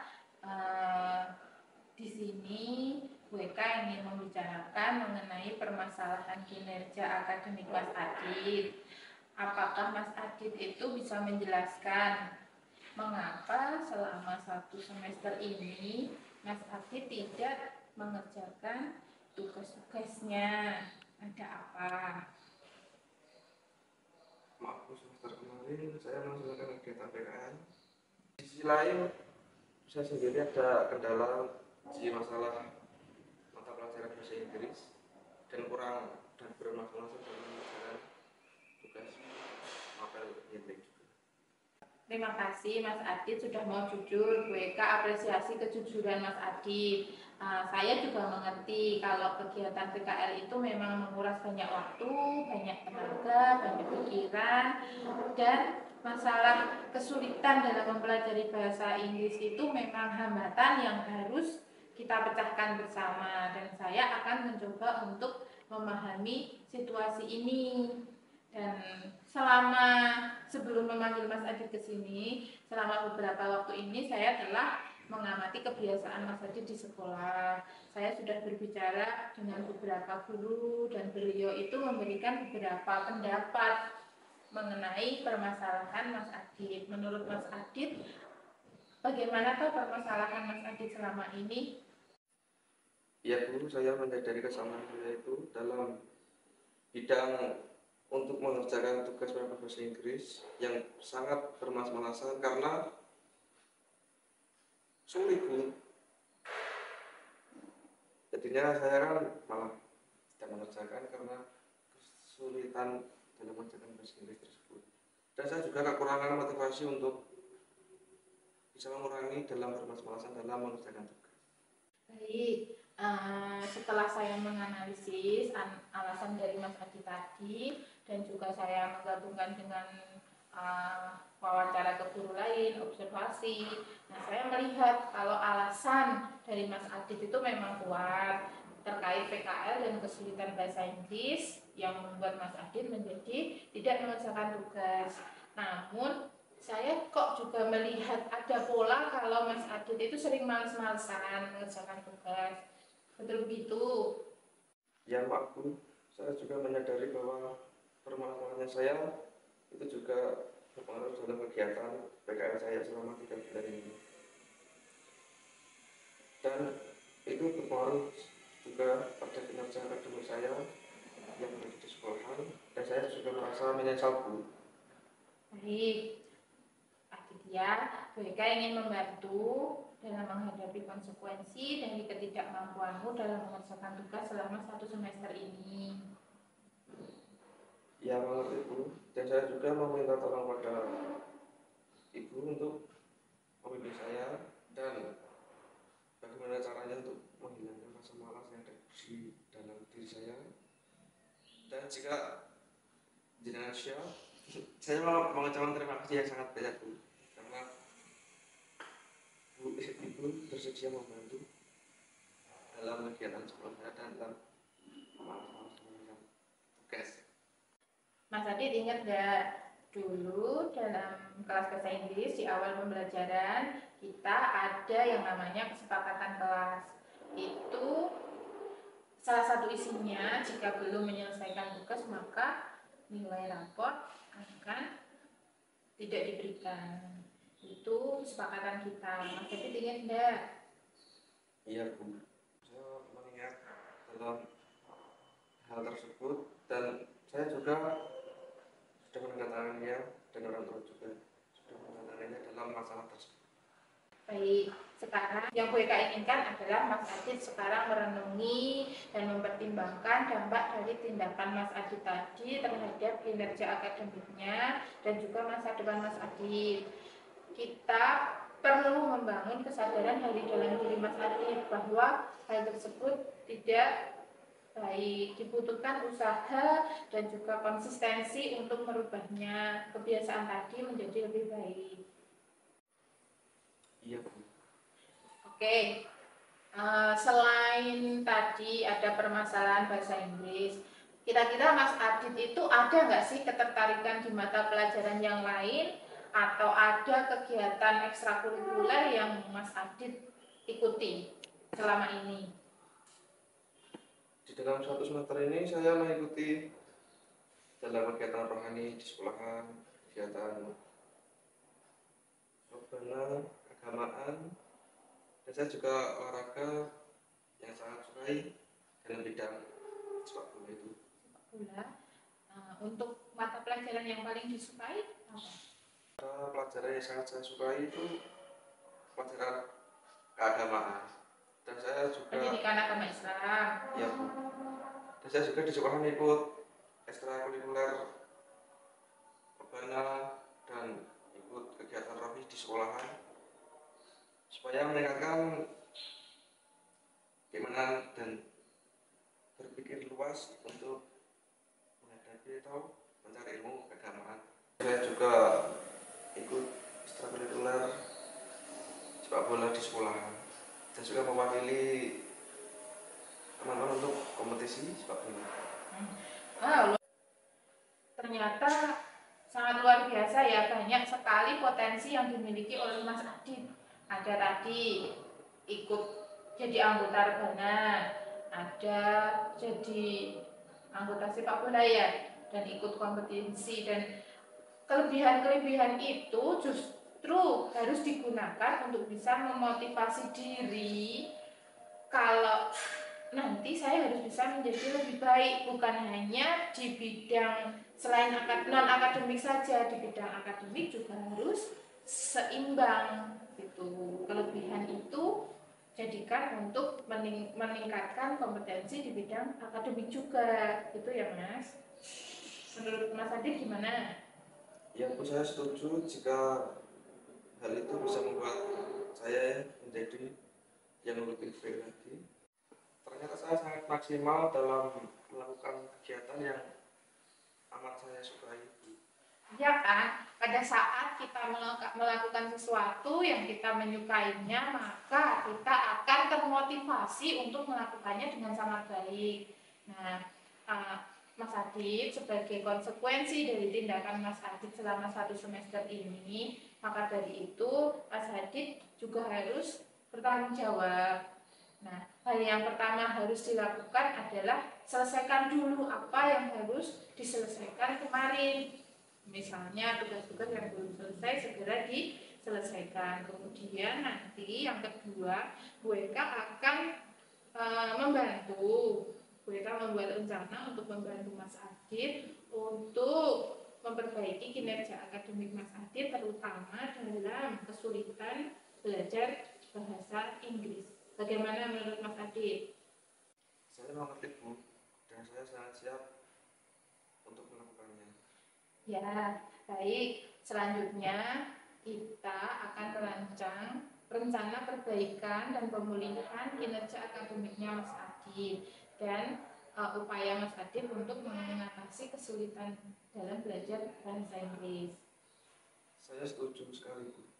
Oke, ke depan Mas Adit bisa mengikuti tambahan pelajaran bersama saya. Untuk pelajaran bahasa Inggris itu biasanya setiap hari Sabtu setelah kegiatan belajar mengajar.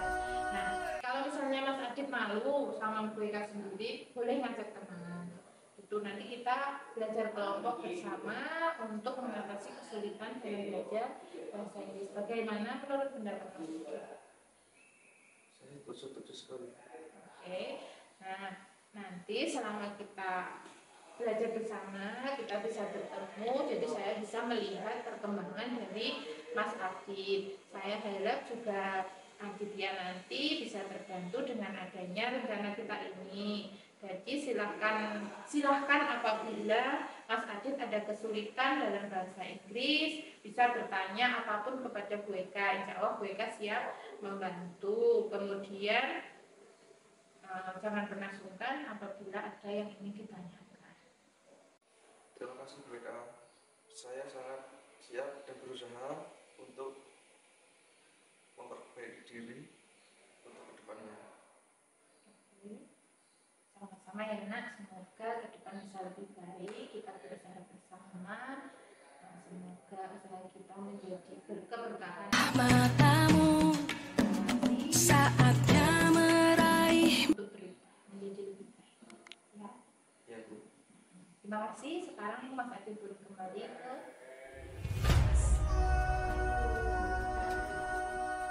Bu.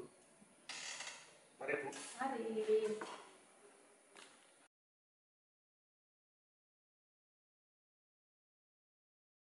Assalamualaikum warahmatullahi wabarakatuh. Saya Aditya Nurul Mustafa, selaku siswa kelas 11 TB 2 SMK Islam Sudirman 1 Ambarawa.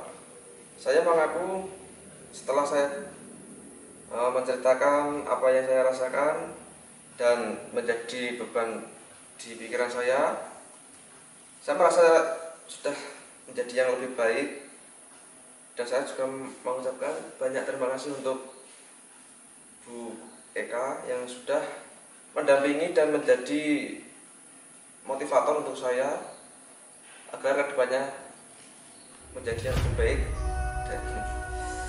Dan itu saya ucapkan sekian, terima kasih. Wassalamualaikum warahmatullahi wabarakatuh.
Assalamualaikum Putri. Waalaikumsalam Bu.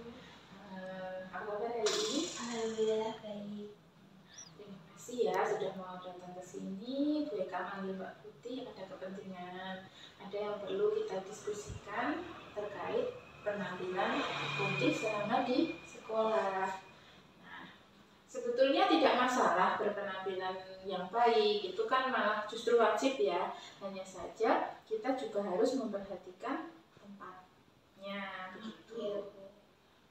Ada dua hal yang ingin saya sampaikan terkait dengan penampilan. Yang pertama yaitu mengenai riasan Mbak Putri selama sekolah itu biasanya terlalu tebal. Kalau merias diri itu bagi wanita memang wajib ya. Kita senang kalau terlihat cantik, hanya saja harus menyesuaikan tempat. Kemudian itu yang pertama. Yang kedua mengenai sepatu dan juga jilbab. Putih sering sekali saya lihat memakai sepatu berwarna putih pada saat mengenakan OSIS dan juga seragam OSIS yang putih abu-abu dan juga ini pramuka seperti ini, dan juga jilbabnya seringkali tidak sesuai. Seperti sekarang harusnya pakai jilbab apa? Coklat seperti roknya ya. Ini Mbak Putih menggunakan jilbab hitam gitu. Itu ya. Terus ada lagi, Mbak Putih biasanya mengenakan kontak lens, itu yang saya perhatikan gitu. Oh ya Bu, saya tidak menyadari peraturan tersebut karena saya pikir saya boleh merias wajah. Dan sepatu dan juga jilbabnya saya biasanya mengenakan karena saya merasa nyaman. Dan untuk kotak lens biasanya saya itu mempunyai mata minus Bu, tapi kebetulan saya membelinya soft lens yang warna coklat. Baik, Bu Eka paham dengan alasannya Putih. Tidak ada salahnya kok seorang wanita itu merias diri. Memang ingin tampil cantik itu keinginan semua wanita. Hanya saja kita harus menempatkan diri seperti yang Bu Eka sampaikan tadi. Sebaiknya jika di sekolah itu tidak perlu terlalu tebal, misalnya menggunakan bedak saja sama lip balm saja, tidak terlalu menor lah begitu. Karena sebagai seorang siswa, Putih juga harus mengikuti aturan yang ada di sekolah gitu. Nah, lalu kenapa toh kok Putih itu menganggap peraturan itu tidak apa-apa, tidak dilaksanakan? Nggak apa-apa kok saya seperti ini. Itu menurut Putih kenapa? Berpikir bahwa penampilan pribadi itu hak asasi masing-masing ya Bu, karena itu juga perlu dihormati. Dan menurut saya merias wajah, memakai kerudung hitam dan sepatu putih itu juga membuat saya nyaman. Dan saya tuh juga nggak bisa Bu kalau tanpa pensil alis ataupun lipstik, karena kalau nggak pakai lipstik tuh saya kelihatan kayak orang tipu. Baik, saya mengerti. Emang seorang wanita itu butuh untuk tampil cantik dan juga percaya diri. Namun ini posisinya Putih adalah seorang siswa, jadi harus memprioritaskan aturan di sekolah gitu. Jadi jangan merasa pendapat diri sendiri paling benar dulu, karena kita juga harus mematuhi aturan yang ada. Lalu Bu Eka juga sudah mengamati reaksi dari Bapak Ibu guru mengenai penampilan Putih selama ini, dari jilbab, dari sepatu, kemudian juga dari riasan wajah.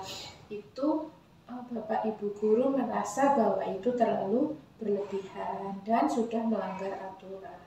Jadi langkah baiknya Putih memperbaiki diri untuk mengikuti aturan ya. Iya Bu. Saya minta maaf Bu, ternyata penampilan saya menjadi pusat perhatian guru-guru dan juga pastinya siswa-siswa lain. Saya tidak bermaksud begitu. Oke, Bu Eka apresiasi Putih sudah mau minta maaf dan juga menyadari ya. Kita kembalikan lagi posisi Putih menjadi seorang siswa yang patuh, mematuhi aturan dan juga tertib. Sebagai seorang siswa, Putih harus bisa menjadi contoh yang baik dan juga harus bisa menjaga citra sekolah di luar. Bagaimana menurut pendapat Putih? Saya menyadari sepenuhnya sebagai siswa, saya akan menjaga nama baik sekolah maupun nama baik saya sendiri, dan saya juga akan berjanji akan mematuhi peraturan yang ada. Masya Allah, luar biasa sekali, sangat baik. Mari kita bicarakan mengenai tindakan yang sudah keliru ini dan kita bicarakan konsekuensinya bagaimana. ke depan saya akan memperbaiki diri dan saya juga akan berusaha mematuhi aturan. Oke, bagus sekali. Jadi yang perlu kita lakukan sekarang adalah menyusun rencana untuk memastikan kalau nanti penampilan Putih ke depan itu sesuai dengan aturan dan tidak kembali seperti ini lagi ya. Terus apa yang kira-kira akan Putih lakukan untuk memperbaiki itu? Saya akan berhenti menggunakan make up yang terlalu tebal, dan jika di sekolah saya akan memakai riasan yang seperlunya saja. Dan saya akan lebih mematuhi peraturan berseragam baik dari sepatu maupun jilbab. Luar biasa sekali. Nah, untuk menyalurkan hobi Mbak Putih dalam merias wajah, sebaiknya nanti Mbak Putih mengikuti kursus merias wajah saja. Ibu rasa itu lebih baik karena hobinya tersalurkan, kemudian merias wajahnya juga jadi lebih tertata, lebih baik lagi. Dan nanti kan sekolah pasti suatu saat ada event besar. Mbak Putih nanti bisa ikut untuk merias talent yang akan tampil seperti itu. Saya rasa itu adalah jalan yang bagus. Yang pertama mengikuti kursus, kemudian nanti setelah mahir bisa membantu dalam kegiatan di sekolah.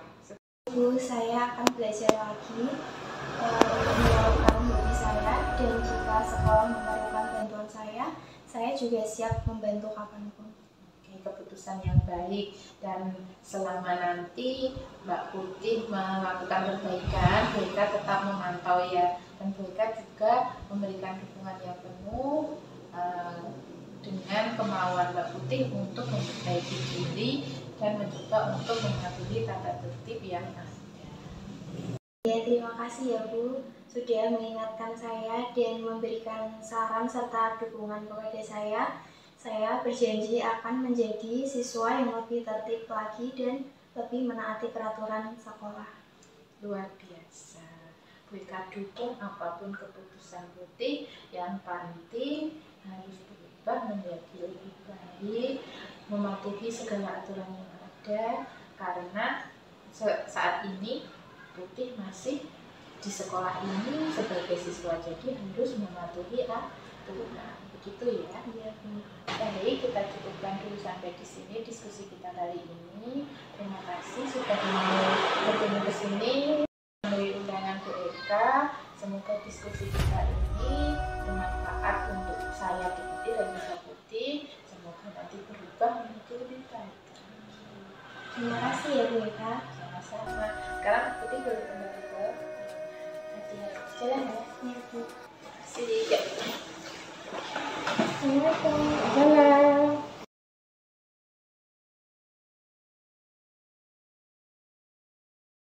Nama saya Putih Winona Aramintawardia. Saya dari kelas 10 Akuntansi 3. Saya bersekolah di SMK Islam Sudirman 1 Ambarawa. Yang saya rasakan setelah berdiskusi dengan Bu Eka mengenai tindakan saya yang telah melanggar aturan sekolah dalam hal berseragam, utamanya sepatu, jilbab, dan juga riasan wajah, saya merasa senang dan saya merasa dihargai karena Bu Eka tidak menghukum saya, melainkan Bu Eka memberikan saya saran serta dukungan dan memperbolehkan saya memilih keputusan yang menurut saya sesuai dengan keinginan saya. Saya merasa lega setelah berdiskusi dengan Bu Eka. Terima kasih Bu Eka.